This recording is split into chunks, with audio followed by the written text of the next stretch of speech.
Welcome back to Our Community. Susie Thomas visiting with Nate Christofferson. He's with the Sold Out program, coming to a school near you, probably.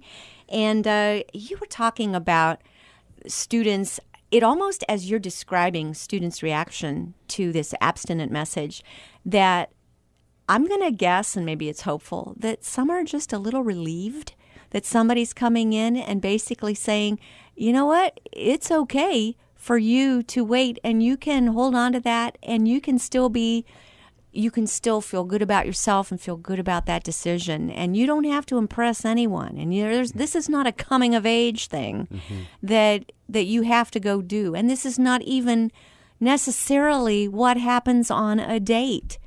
So I'm guessing that some are very relieved with your message. Yeah, I would agree with that. Yeah, they're relieved. And they're empowered, too, in the decisions that they might want to make. I think a lot of things that the students come away with is they're realizing that maybe there's a way of doing relationships that could be a little bit different than what I see around me. Maybe there's something different for my life than the kind of relationship that's been modeled to me, which, in many cases is not the healthiest relationship. And so I think it gives students a sense of hope. And even a lot of students who have maybe made decisions, maybe they've regretted those decisions about sex and relationships, I think it can give them that sense of hope that, hey, I don't have to live according to a past decision that I made. I don't have to stay in the same pattern of having an abusive boyfriend or a girlfriend that's really pulling me down. And that's really what we're hoping to give these students when we go in.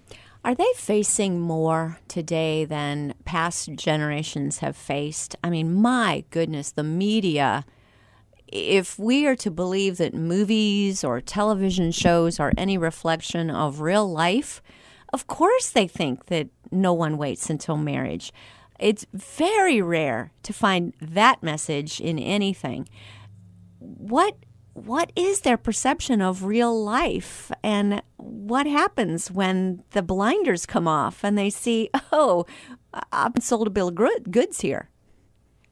Yeah, I think that a lot of students, are very impacted by the media, like you said, the music that they're listening to, and that's one of the differences that I think is maybe with this generation as opposed to past generations, where there still were issues, of course, and there still were problems with STDs and teen pregnancies. And and I think with this generation, there's just so much, such a strong message that they're seeing every day about how relationships should be.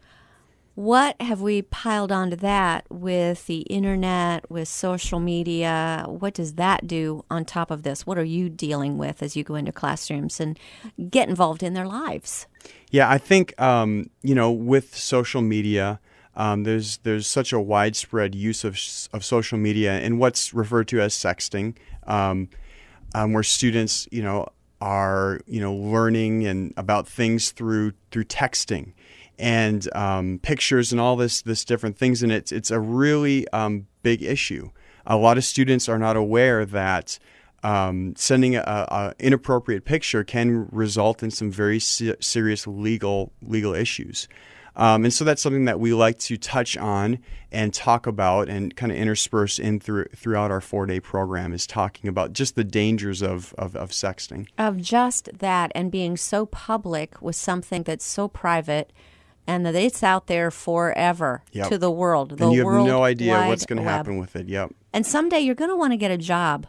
Mm-hmm. And that's not going through your mind when you're 14 years old. Not at all. No. But if that is out there for the world to see forever and ever and ever, my goodness, do they get a little stunned when you point that out to them?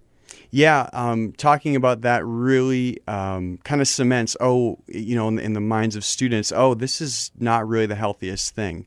Of course, we don't have students who are telling us that they're doing that per se, but I think it really helps them see, no, this is a serious thing that I need to stay away from when we talk about that. How much of this is that a person having just enough self-respect, and I'm thinking of young ladies, and is it their responsibility, and I'm guessing kind of, to put the brakes on things?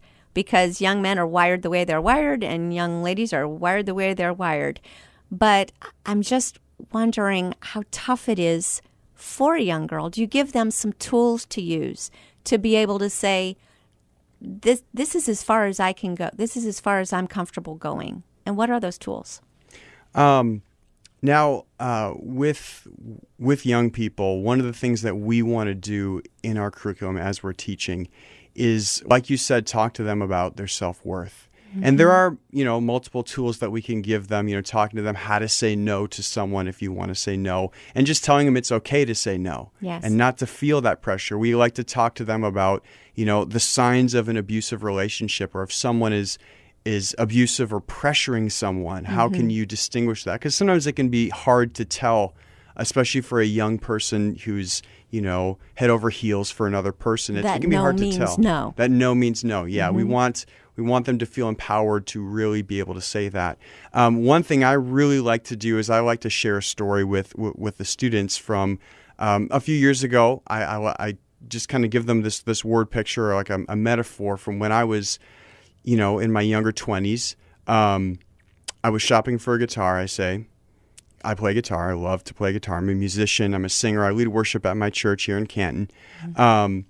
And I was shopping for a guitar, and I found this guitar. It was $400. And I was kind of excited because it was, old and kind of beat up. And I thought, oh, this is a guitar I could get and I could fix it up because it's a Martin guitar, which is a really good brand name.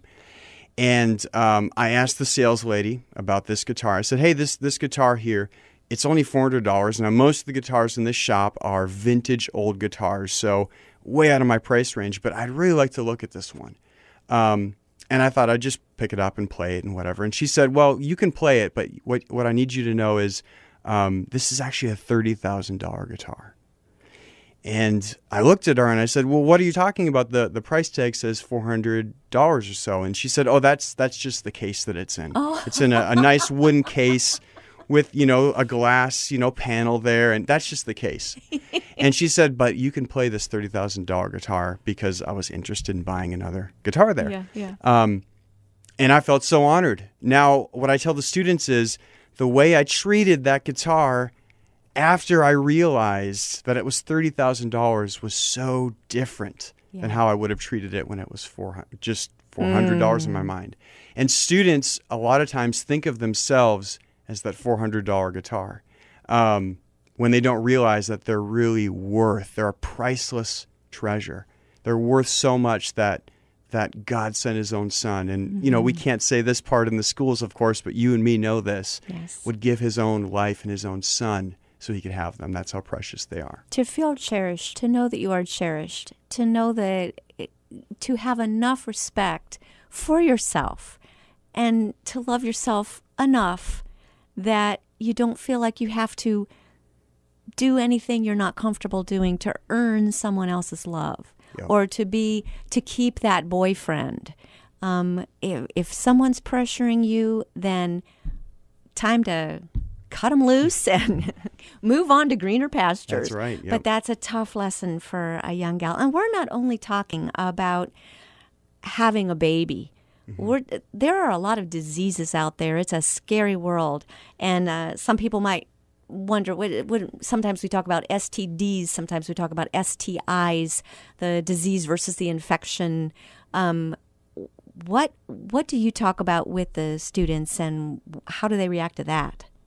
Now, the reaction to that is kind of a wide range of reactions, but in general, students are blown away when we tell them that STDs are such a huge problem, especially amongst the ages of 15 to 24. The CDC, which is the Center for Disease and Control, comes out with statistics and updates those things, and the numbers they have out now is that STDs are at an epidemic rate of spreading throughout the United States. Okay, stop. Because we've been having sex education in the schools since 1970 whatever, 1960 whatever. You're saying that it's gotten worse, not better. Yes, unfortunately, it's those numbers have, from what we've seen, have really risen over the last 10, 20, 30, 40, 50 years. So the concern that taking sex education into the school ended up being a how-to course rather than how not to, those were legitimate concerns. That's very likely that some of the programs and things that were used could have maybe possibly done more harm than good. It's hard to say, of course, but that would be a concern, yeah. So now we're bringing you guys in, the Sold Out team. And man, we are so quickly running out of time. Tell us, what's your schedule look like? Are you all booked up for the rest of the school year? Are you just getting started? Can schools still contact you? Schools can absolutely still contact us. I believe that we still have some weeks that are open. Youth groups as well. We like to do presentations. They're a little bit different, of course.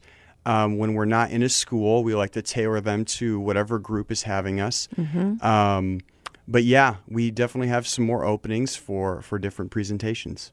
Okay, and I totally interrupted you, so let's go back. You were saying that unfortunately the statistics are worse now than in the past, and that the students are being told that STDs are a greater danger now than ever before.